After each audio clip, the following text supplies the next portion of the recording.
Bonjour à toutes et tous.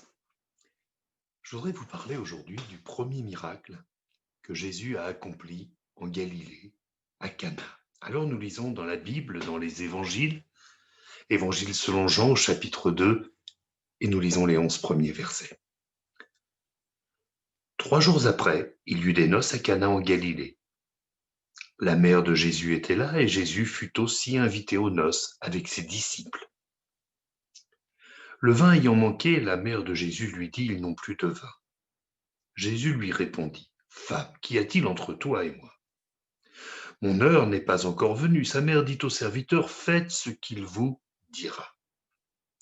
Or il y avait là 6 vases de pierre destinés aux purifications des Juifs et contenant chacun 2 ou 3 mesures.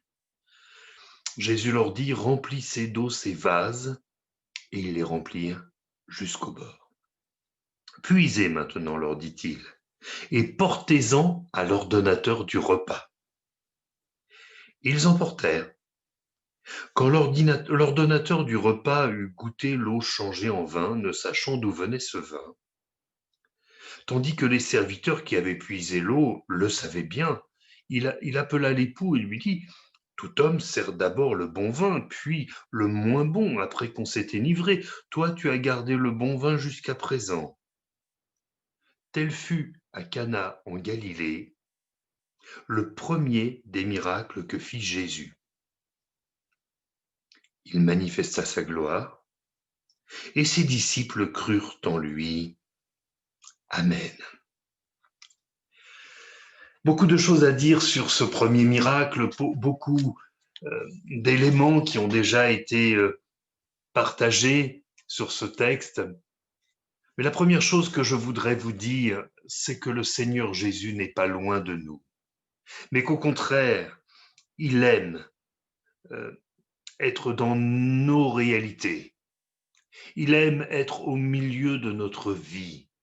Il ne nous regarde pas d'en haut comme ça avec mépris, avec supériorité, mais il est descendu sur la terre pour partager notre condition humaine. Je devrais dire pour s'immerger dans notre condition humaine. Le Christ sait, Dieu sait que nous avons besoin des relations humaines, nous avons besoin d'être ensemble, nous avons besoin de partager, nous avons besoin de nous réjouir, nous avons besoin de fêter les choses, comme là, cette famille avait besoin de se réunir pour fêter ses noces. Il aime y participer quand il est invité.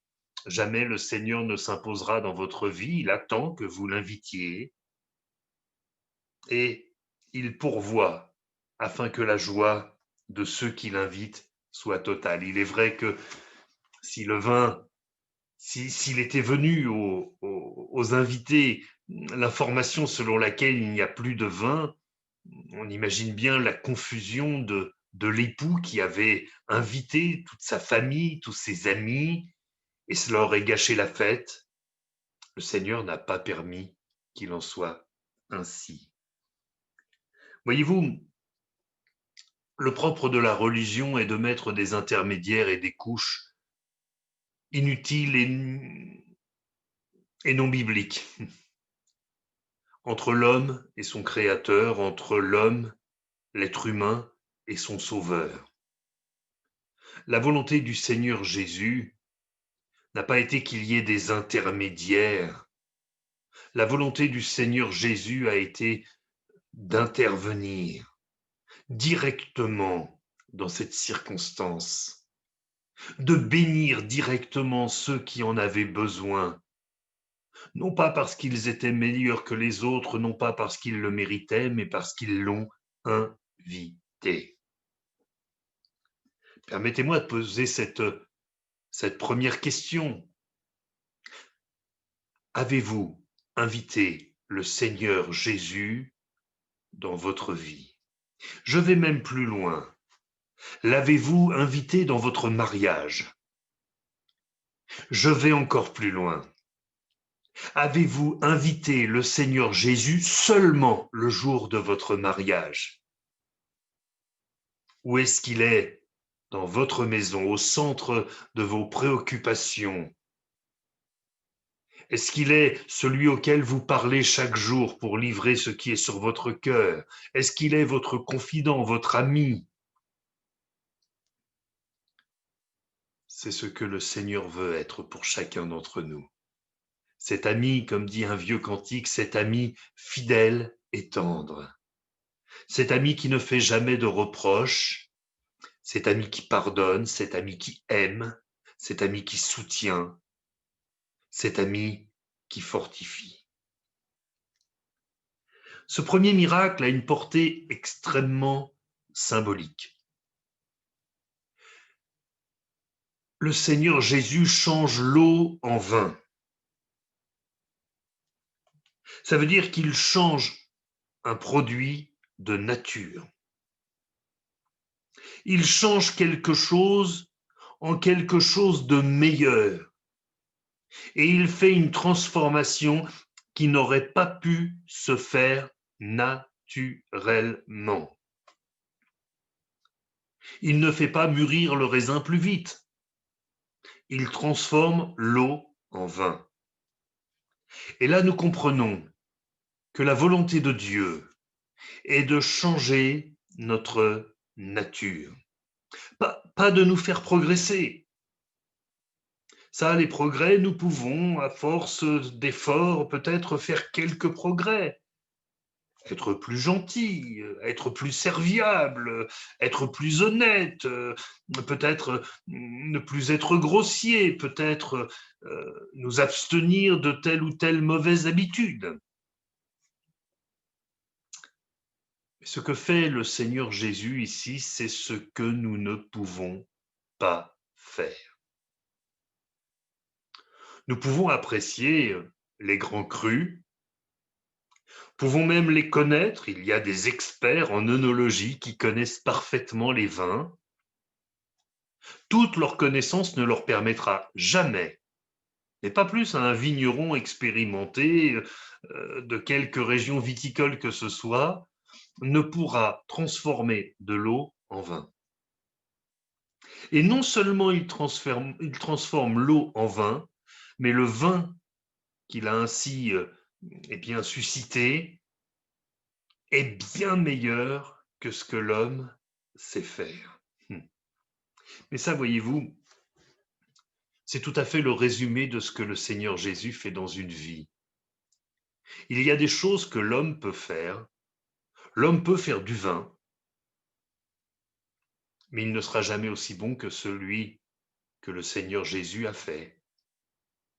L'homme peut faire bien des choses en termes de médecine, en termes de psychologie, pour améliorer le confort de son semblable, mais il ne fera jamais aussi bien que le Seigneur Jésus.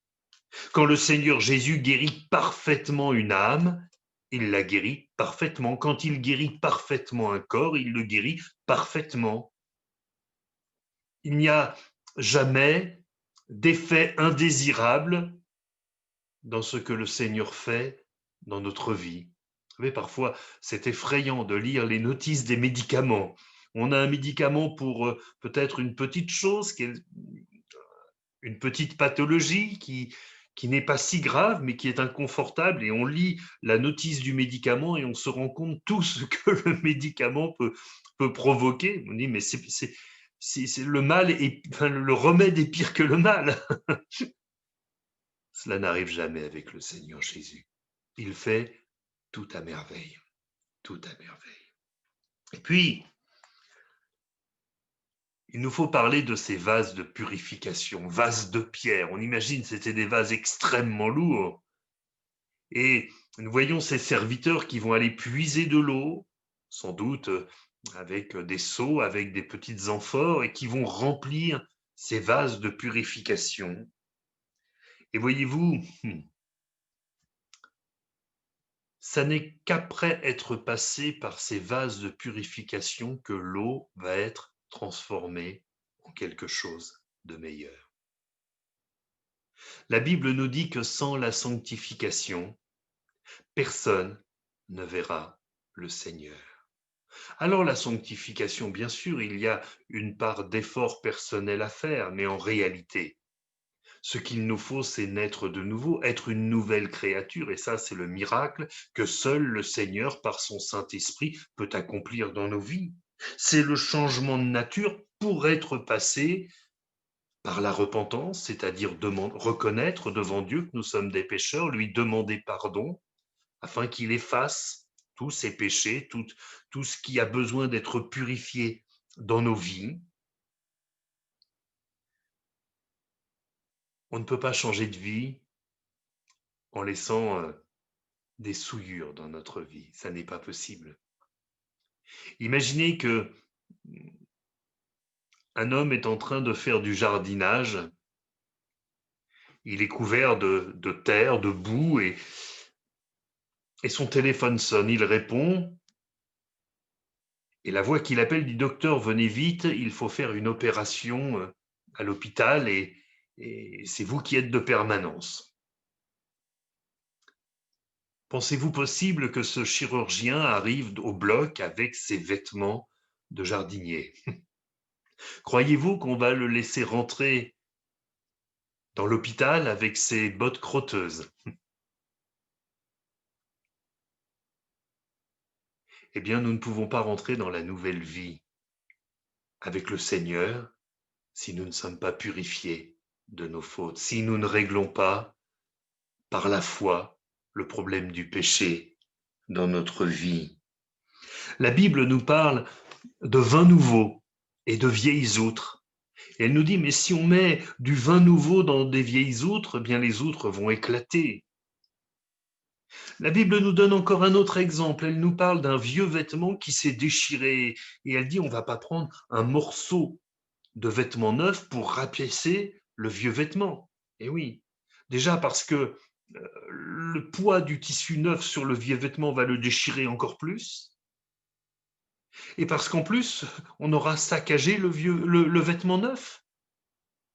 Il n'est pas question avec le Seigneur de faire du rapiessage dans notre vie. Il n'est pas question de faire des économies de bout de chandelle parce que, eh bien, si le vin est perdu parce qu'on a voulu utiliser de vieilles outres, eh bien, on perd et le vin et les outres. Alors que si on utilise des outres neuves, eh bien, elles supporteront la macération du vin sans difficulté. Il deviendra bon à boire. La question n'est pas de rapiécer un vieux vêtement, mais d'en mettre un neuf et d'être couvert de ce vêtement de justice dont la Bible nous parle, ce vêtement qui est comme un vêtement blanc, comme un vêtement immaculé, où il n'y a plus trace eh bien, de nos fautes du passé. Que le nom du Seigneur soit béni.